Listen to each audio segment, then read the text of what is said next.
The very design of a supply chain network can have future implications on inventory decisions. This week, we're delighted to be joined by Pinak Dutta, who's going to explain to us what constitutes good design and how organisations can exploit this to improve their inventory allocation. So Pinak, thanks very much for joining us today. Perhaps we can just start by telling us a little bit more about your background. Sure. Thanks for having me on the show. I have around roughly 10 years of experience in supply chain across different functions like FC engineering, transportation planning, production and supply planning, operations research, network design, and inventory optimization. So I've pretty much been all over the place. And mainly I've been in the chemical manufacturing industry and inventory optimization, and in the e-commerce space also. Currently, I'm the head of network optimization at Spreetail. And mainly, I firmly believe that prescriptive analytics can deliver significant value for any organization and uncover opportunities not observed using trivial methods. And my goal is to sow the seeds of these advanced techniques and help organizations reap financial benefits from it. Okay, brilliant. And Joannes, today our topic's all about kind of the importance of network design, in particular on our supply chains. So what's kind of your initial overview? So my initial overview is that it's a domain that has been heavily driven by technology, and it went through several stages, and it's very intriguing. I would say in the 50s it's emerged like super early tons of mathematical models for, I would say, that was literally operation research. And it turned out that at the time it was highly theoretical, because that was basically the sort of linear algebra problems that were, I would say, simple to execute at a mathematical level, but computers were nowhere near, a place where it could actually be used. And so a lot of I would say, theoretical research was done super early on, but then, to my knowledge, almost never really used in any industry for at least a couple of decades. And then around, I would say, year 2K, in the very late 90s, there was like a first breakthrough, which was the CD-ROM. And it's very intriguing, because you would say, what the hell, what is the connection between the CD-ROM and network design? Well, what was a breakthrough is that suddenly you could, on a compact disk, you could have like a very detailed map, electronic map of a large region like the US or Europe. And so suddenly it was possible to have like, I would say, an electronic maps that were very easily accessible. I mean, remember that at the time, we are in the late 90s, internet is slow as hell. So downloading, any image takes forever. So the idea that, you could, things like you can enjoy nowadays, like Google Maps, I mean, that was completely out of the question. That was, the internet at the time was way too slow for this sort of things. So basically, but the CD-ROM, you could have, an electronic map, and suddenly, there were companies like, let's say, Microsoft with Microsoft Encarta that started to ship, millions of copies of encyclopedia with extensive maps to, a great, I would say, a very large audience. And I would say on the business side, it's very interesting, because that was a point of time, the very, very late 90s, where there was like a short series of players who started to deliver map-driven software oriented for enterprise. And in part of that, there was the idea that, emerged the idea of supply chain design, where suddenly you could do something that was exceedingly simple, which is take a map, an electronic map, drop a pin on this map, and say, for example, let's assume that it's, let's say, a warehouse. And then you could say something like, I would like to know all the region covered by trucks, assuming, a 30 minutes time limit in terms of reach. And suddenly, I mean, this might sound something like very, very simple, but at the time when the only thing that you had was like paper maps, doing this exercise was just incredibly tedious and time consuming. And just consider that, if you go back again the 90s with, let's say, Blockbusters, a very large retail network that is now gone, but at their peak, around year 2000, they had 5,000 locations in the US. So if you wanted to decide whether, it was smart to add, an extra location somewhere, anywhere, it was very difficult because you had overlaps all over the place, and designing large-scale supply networks when you end up with thousands of locations, it turned out to be a very, very messy exercise. If all you have is paper maps. Yeah, so Pinak, Johannes mentioned a little bit there about kind of the use of digital maps. How about kind of today? What sort of data should we be looking at if we're kind of optimizing our kind of networks? The first thing that we have to ask ourselves is what's the main purpose of the network design? So essentially developing key strategic initiatives, whether due to growth or any other factors. Sometimes it's done for considering capital investments, also addressing inefficient networks that might have grown through mergers and acquisitions or natural growth, and there could have been some clutter that has occurred. So the data that you would be looking for the strategic level of decisions would be at a highly aggregated level. And that's where it differs so much from inventory optimization, where you look at data at a more granular level. So for example, for the network design, the time period would be in annual buckets, or sometimes it could be quarterly, but you probably would not be looking at it at a weekly level, daily level. Similarly, for the products, you are not going to look at data at a SKU level.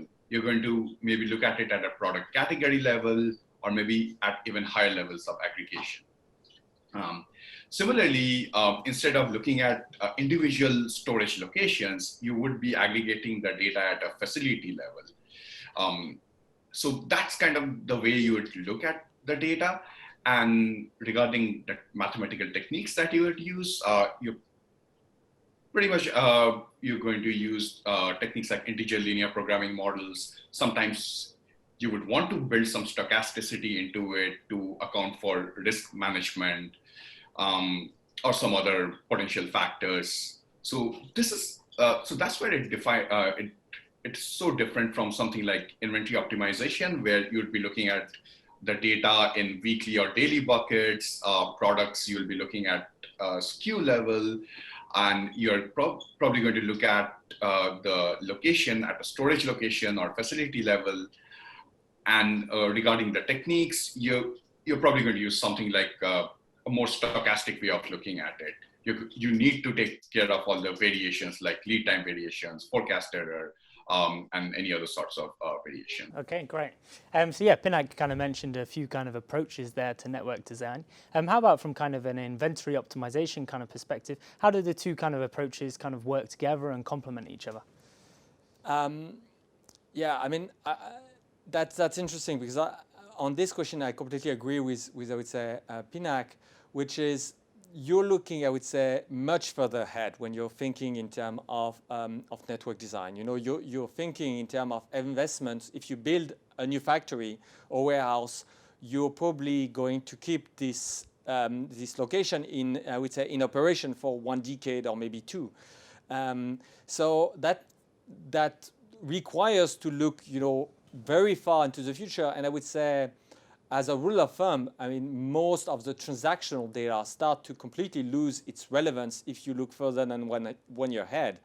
There are very few industries where you could say, well, this transaction has any meaning to unlike the future more than 1 year ahead.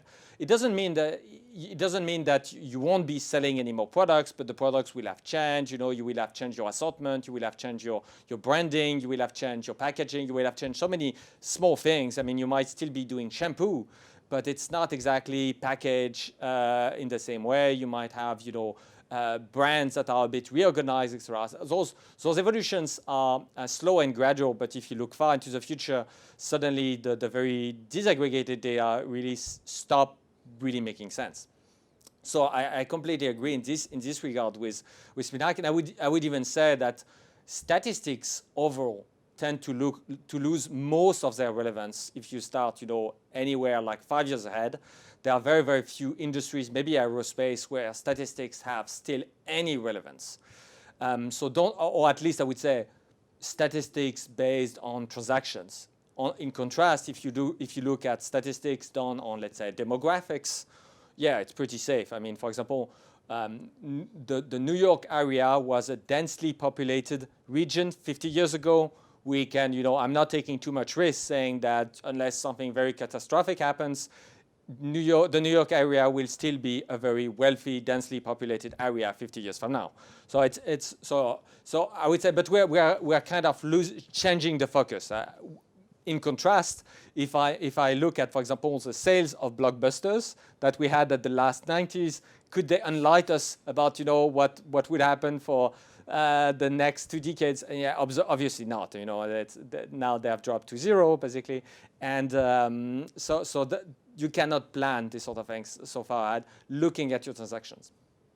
Now, what is interesting is that between this long-term horizon and the ultra short-term horizon, so typically inventory decisions, there are typically decisions that you take every single day, and building or placing a new warehouse is something that it's a type of decision that you take every 5 years. But in between, I believe that there is a growing spectrum of options. And that's something that is kind of new. I would say when it's, for example, you have players like, let's say, FBA, Fulfillment by Amazon. So that gives you options that are kind of tactical, so you can leverage them very fast. But the simple fact that those options exist have a big influence on your very long-term investment. For example, do you want to position yourself as, offloading capacity in peak period before Christmas to Amazon? And by the way, beware, Amazon has some very special pricing that are very high at this period. Or on the contrary, do you want to strategically position yourself as a company that precisely has extra capacity for the rest of the market to leverage at the peak period? Okay, let's talk about kind of one of those options then. A kind of common one is those 3PLs and the ability to actually rent space within warehouses.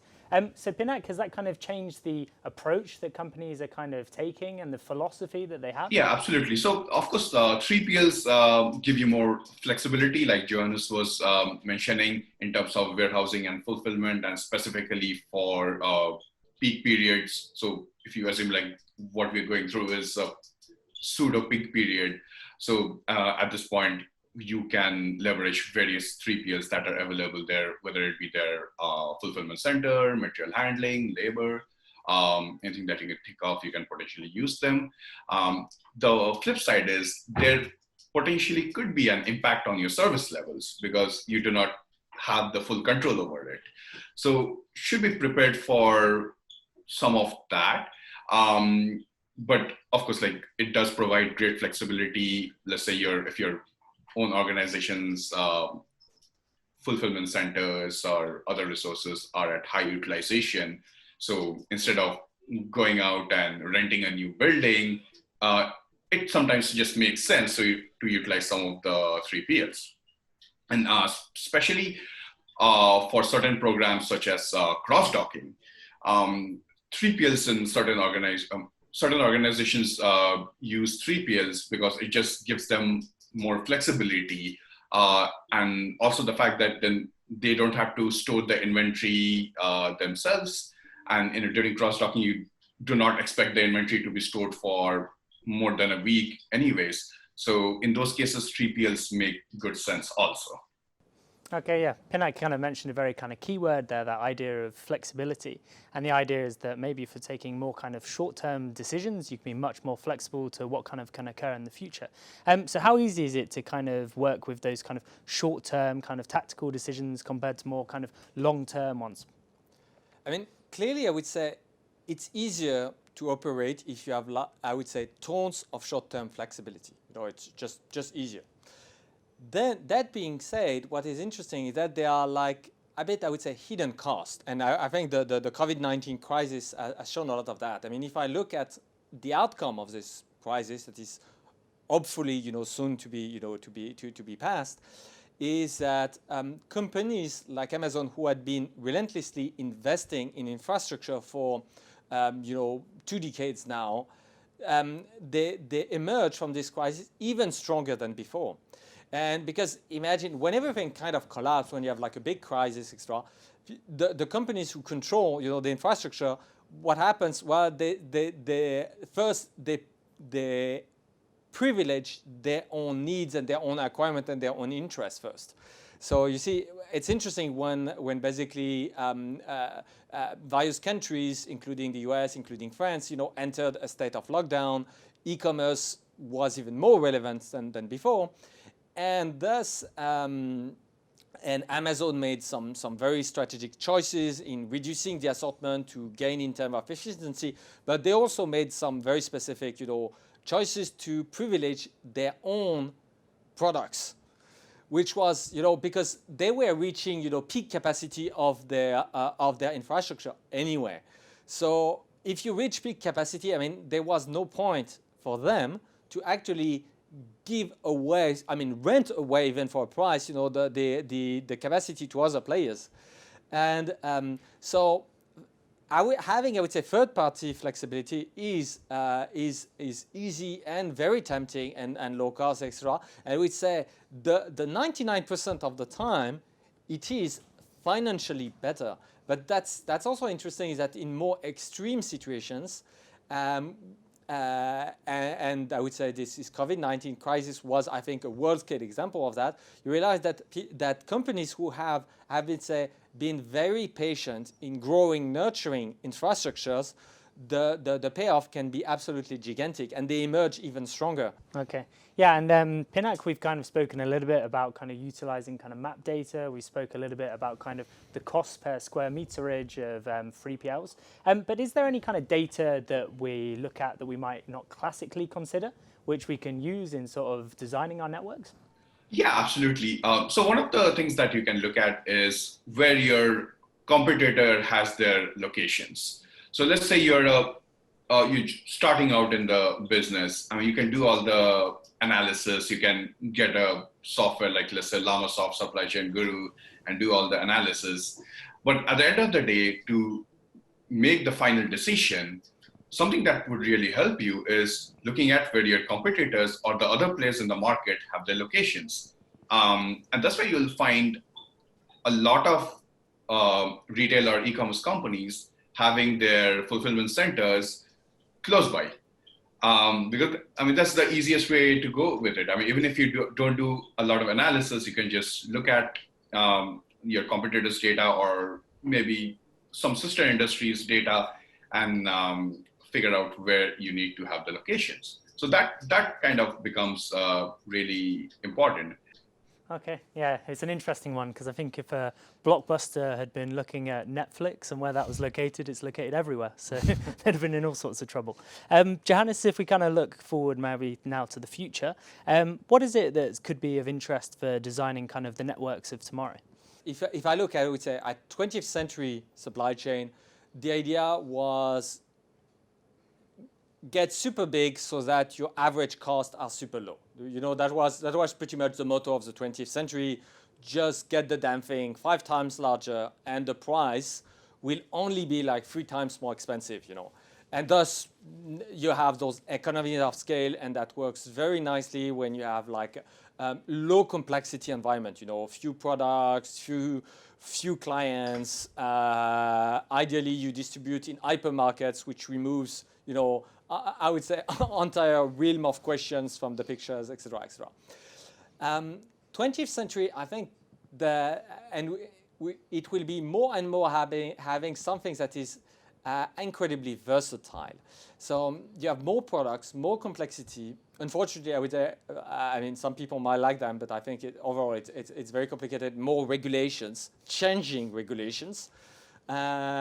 And so you end up with facing a lot of unknown, and it's not going to get better anytime soon, I believe. I might be observing wrong, but if anything, the uncertainty, the economic uncertainty tend to be, I would say, on the rise overall. And thus, companies that tend to be kind of prepared for everything, again, I'm looking at Amazon, companies that I admire a lot, what can you do against a pandemic where if you have warehouses that are served pretty much only by robots, that's a good recipe not to be impacted too much by at least human viruses, maybe computer viruses, that's another thing. But as far human viruses are concerned, if you have automated everything, you're pretty safe. So what I say is that just like, and there are many options like it's difficult. Things like additive manufacturing, it's very costly. It's already used a lot in aerospace, just because as anywhere aircraft, I would say if a part is mounted on an aircraft, usually it's so expensive already that it doesn't necessarily make that much of a difference if the part is 3D printed. For automotive, it's still kind of out of the budget. But it's a sort of, what is interesting is that it's the sort of technologies that creates, a lot of options, a lot of potential. Okay, sounds like that future bureaucracy doesn't sound quite so exciting. Pinak, we'll kind of leave the final word up to you. How can you see kind of the future supply chains being kind of shaped by this kind of changing attitudes towards inventory optimization? Sure. So for inventory optimization, we have come a long way. It started years back with simple safety stock calculation using service levels. And later, the concept of multi-echelon inventory optimization came into the picture with some really fantastic work done by I think Kimball, Clark, Simpson, and then I believe what revolutionized the field was the work by Dr. Stephen Graves and Dr. Sean Willems, who essentially brought in the concepts of guaranteed service time models. And some of those algorithms have been implemented in some softwares in practice also. So we have come a long way from where we were, let's say, years back. And as supply chains are becoming more and more complex, you do see the importance of why we should be moving towards more multi-echelon inventory optimization. But also having said that, those are computationally very complex. So there have been certain approximations or certain simpler solutions to those. Some of them assume normal distribution, which is not the case in reality. So there have been a lot of work done in those fields. And also, if you look at the current environment, not just for the COVID, but the increase in competitiveness or the customer-first approach nowadays, the concept of having better service levels is increasing. Getting your shipments or your products from Amazon in 2 days, 1 day. And then Amazon had also introduced their Prime Now, where I believe, I could be wrong, but you're supposed to get your material within 1 or 2 hours. So those kind of strategies and programs put a further pressure on the inventory optimization. So the things like your inventory placement strategy. So what kind of, should your A grade items be in, let's say, all of your locations? Probably yes. How many locations should your D and E grade items be? You can do a similar study based on your suppliers also. Certain suppliers maybe you do not want to be in all locations. Some of them, of course, your high volume suppliers or high value suppliers, you want to be in all locations. So looking at all those things, your inventory placement strategy, your service levels, tying everything together and using some of the advances that have happened with the inventory optimization softwares and the algorithms that have been developed. So those have become very critical nowadays. And especially with, you have a disruption like COVID, I mean, it throws everything out of the place. So you need to do some kind of risk analysis also and have additional buffers for these. In my past life, I've looked at situations where things like hurricanes or other natural disasters could disrupt your raw material supply by a huge amount, and your production facilities might not get the raw material for, let's say, 5 or 6 days. So that means a lot of loss in revenue, increasing cost. So what do you do? So that's why it becomes so critical to do the risk assessment on top of some of the other things that I mentioned to have a solid, sound supply chain strategy based on inventory. Okay, yeah, great. You mentioned a couple of the topics that we kind of discussed in our tail risk episode as well. So we'll have to leave it there, but thank you both for your time anyway. So that's everything for this week. Thanks very much for tuning in, and we'll see you again in the next episode. Bye for now.